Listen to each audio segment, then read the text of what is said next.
이제 오늘 아침 우리에게 주시는 하나님의 말씀입니다. 신약성경 고린도후서 2장 12절부터 17절까지의 말씀입니다. 내가 그리스도의 복음을 위하여 들어와의 이름에 주 안에서 문이 내게 열렸으되 내가 내 형제 디도를 만나지 못함으로 내 심령이 편하지 못하여 그들을 작별하고 마게도냐로 갔노라. 항상 우리를 그리스도 안에서 이기게 하시고 우리로 말미암아 각처에서 그리스도를 아는 냄새를 나타내시는 하나님께 감사하노라. 우리는 구원받는 자들에게나 망하는 자들에게나 하나님 앞에서 그리스도의 향기니 이 사람에게는 사망으로부터 사망에 이르는 냄새요 저 사람에게는 생명으로부터 생명에 이르는 냄새라. 누가 이 일을 감당하리요? 우리는 수많은 사람들처럼 하나님의 말씀을 혼잡하게 하지 아니하고 곧 순전함으로 하나님께 받은 것 같이 하나님 앞에서와 그리스도 안에서 말하노라. 네, 하나님의 말씀입니다. 오늘 말씀에서 우리들 그리스도인을 가리켜서 그리스도의 향기라고 표현합니다. 왜 바울은 우리를 그리스도의 향기라고 표현했을까요? 여기 향기는 우리가 향수를 뿌려서 나는 그런 향기가 아니고 우리의 믿음에서 우리의 삶에서 풍겨나는 향기를 말합니다. 우리의 언어에서 표정에서 나타나는 향기를 말합니다. 오늘 본문 14절부터 16절을 다시 보면은 바울은 하나님께서 우리를 통하여 그리스도를 아는 냄새를 나타내시는 것을 감사했습니다. 그리고 더 나아가서 우리를 가리켜 그리스도의 향기다 라고 표현해 주었습니다. 우리가 그렇게 살지 못하는데 과분한 칭찬이 아닐 수 없습니다. 바울이 이 말씀을 기록한 배경을 보면은 그 당시 로마 제국이 강력한 군사력으로 주변 나라들을 점령하고 정복하고 그랬습니다. 그때 그 전쟁을 하면 그 강한 군사력으로 다 승리했어요. 그리고 돌아올 때 아주 요란한 나팔 소리와 함께 멋지게 행진하면서 돌아왔습니다. 맨 앞에 개선 장군이라고 하죠. 그 전쟁을 지휘한 사령관이 맨 앞에 하얀 말을 탁 타고서 등장하고 그 뒤에 부하 장군들이 따르고 그리고 군대가 따르고 또 그때 그 빼앗은 전리품을 마차에 싣고 말에 싣고 또 쭉 그렇게 행진을 했다고 합니다. 그리고 맨 뒤에는 제사장들이 손에 향로를 들고 흔들면서 뒤를 따랐습니다.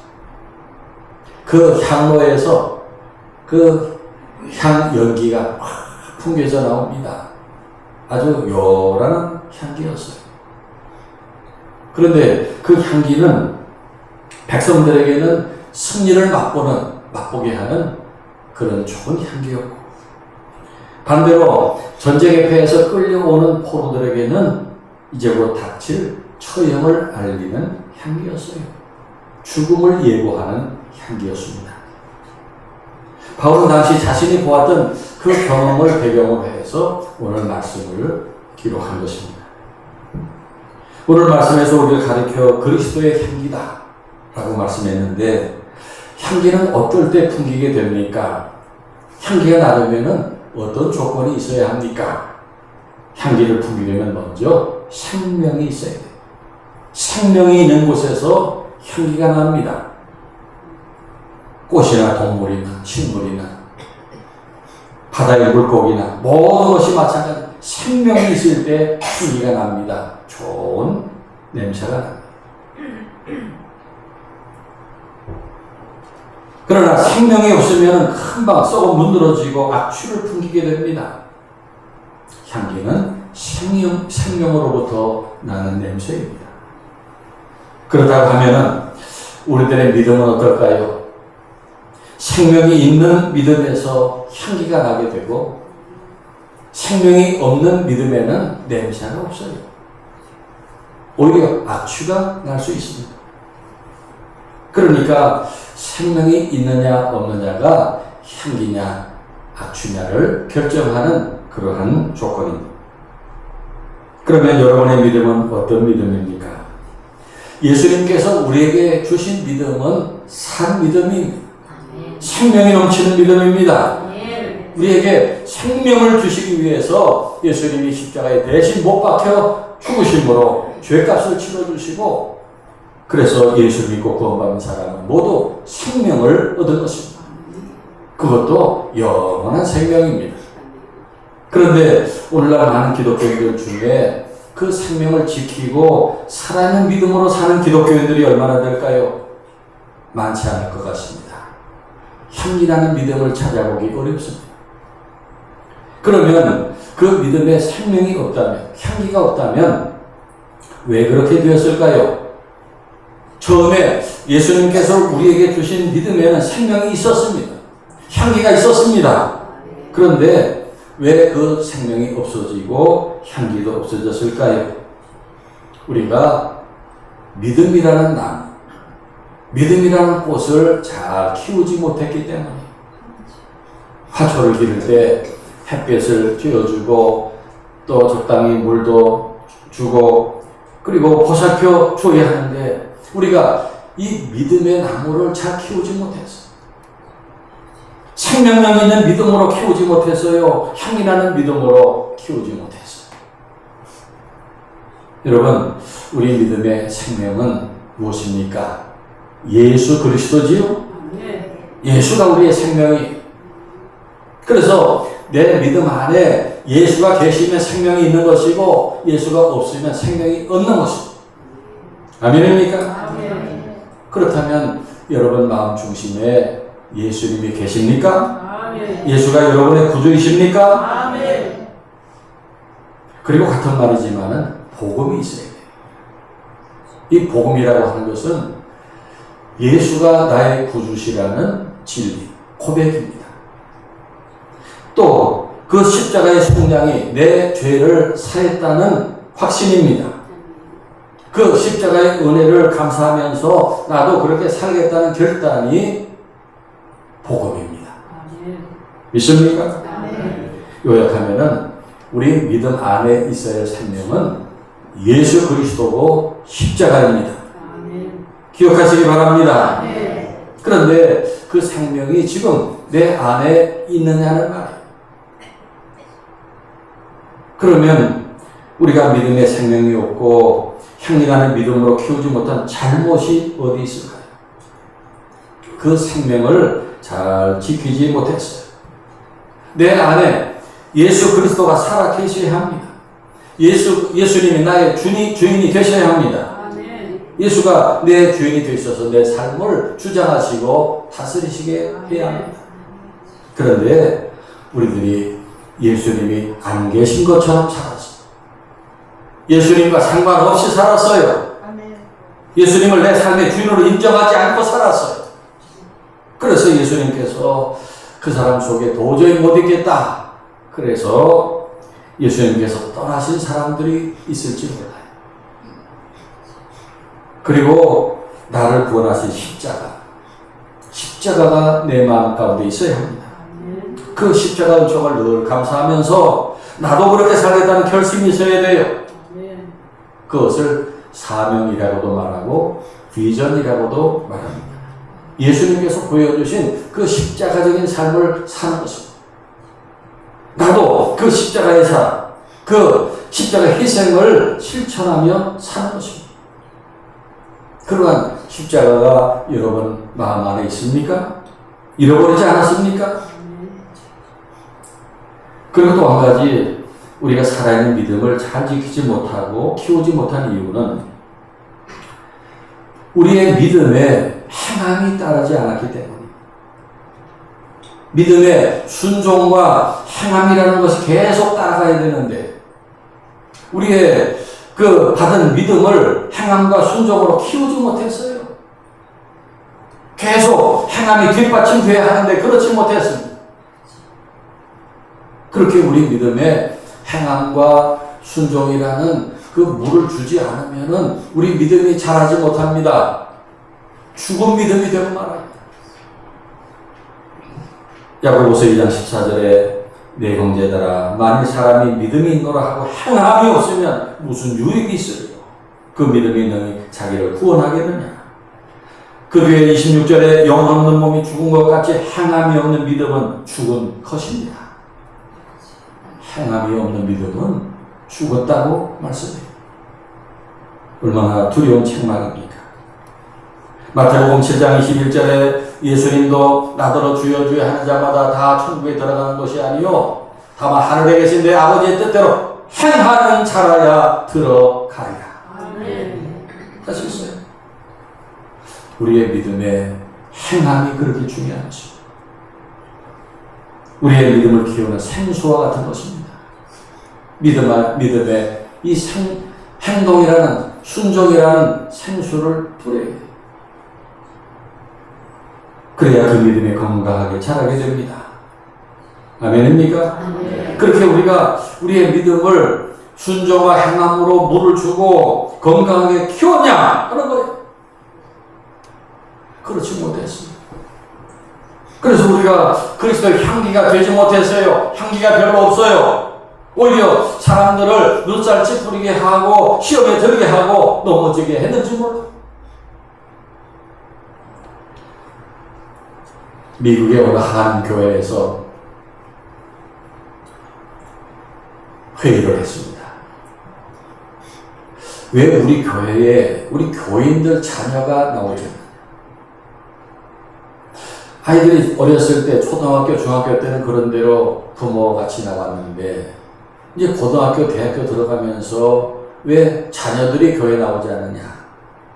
그 문제를 한번 우리가 파악해보고 해결책을 찾아보자. 그래서 회의를 했어요.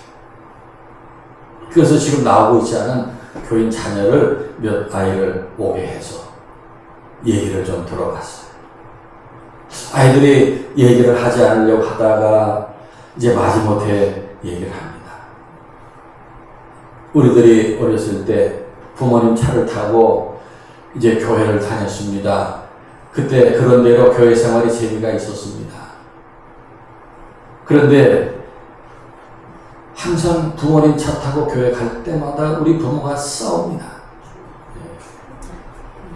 그리고 예배를 마치고 집으로 돌아갈 때는 그날 교회 안에서 있었던 안 좋은 얘기들을 우리에게 해줍니다.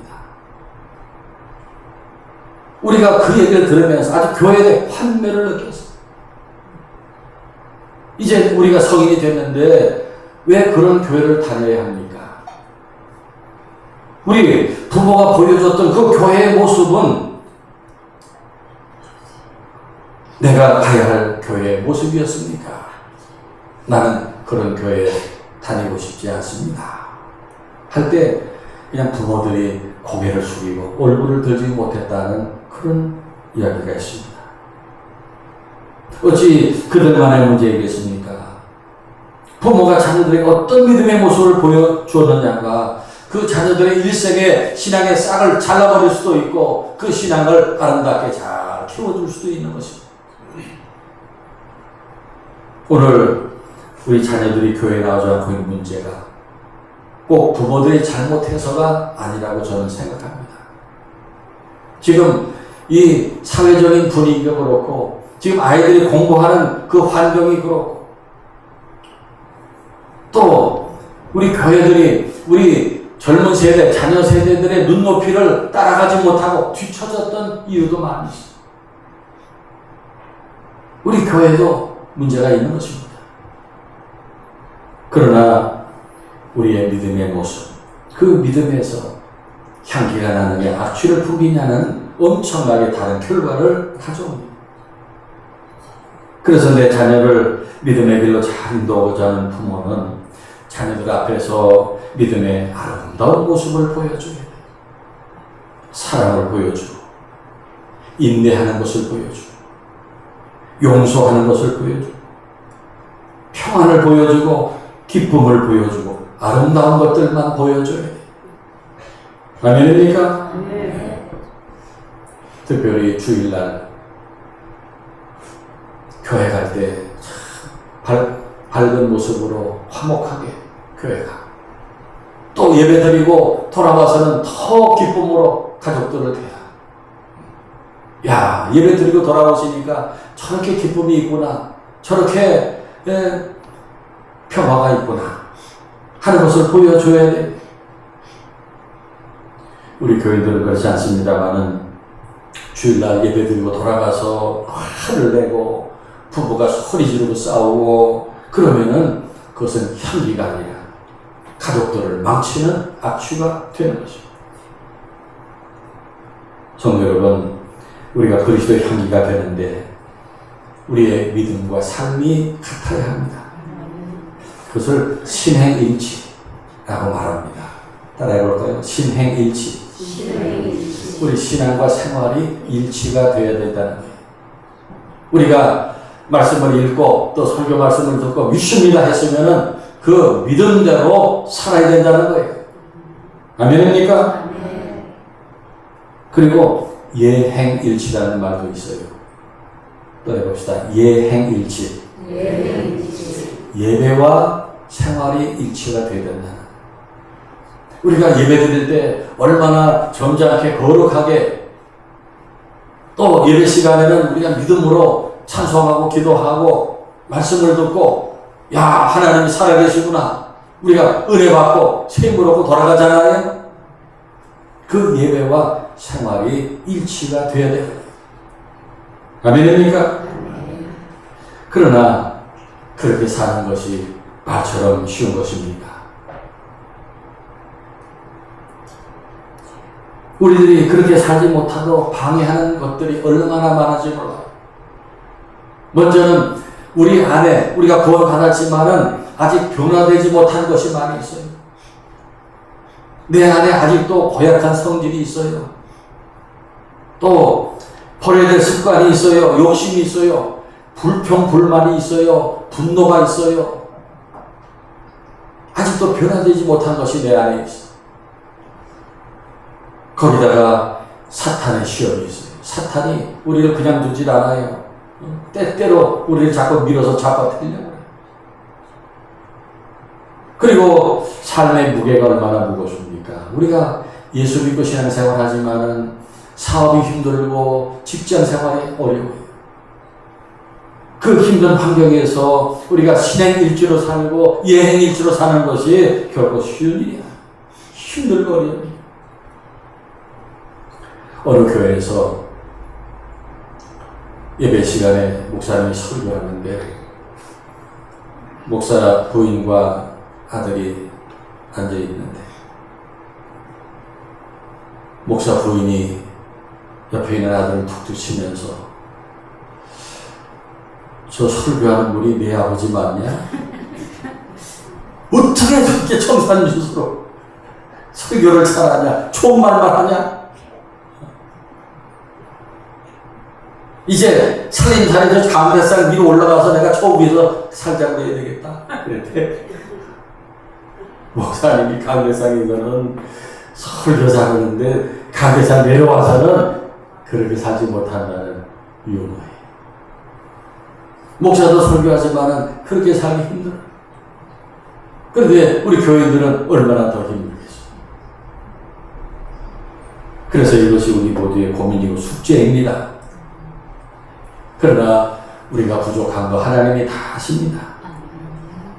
중요한 것은 말씀을 믿고 또 믿음대로 살려고 애를 쓰는 것입니다. 그럴 때 성령께서 우리를 도와주십니다. 우리가 좀 더 아름답게 살 수 있도록 도와주십니다. 그런데 우리가 향기나는 삶을 사는 데 있어서 가게 될 첫 번째 것이 무엇일까요? 우리가 향기나는 삶을 사는 데 있어서 가장 첫 번째 것은 감사예요. 우리 마음 중심에 감사가 있어야 돼요. 감사가 없이는 우리가 아름다운 마음을 가질 수도 없고 아름다운 순종을 할 수도 없어요. 감사가 있어요. 향기나는 삶을 사는데 가장 먼저 감사하는 것입니다. 오늘 본문 14절에도 바울은 감사합니다. 우리를 통해서 그리스도를 아는 냄새를 나타내시는 하나님께 감사했습니다. 바울이 기록한 말씀들을 보면은 그 전체에 깔려있는 그 존재가 감사.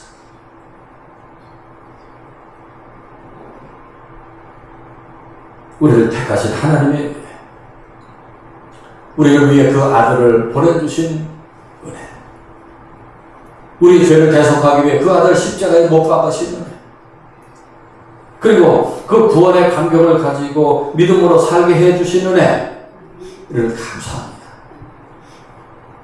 오늘 아침 그러한 감사가 여러분 마음 가운데 가득 넘치기를 축원합니다.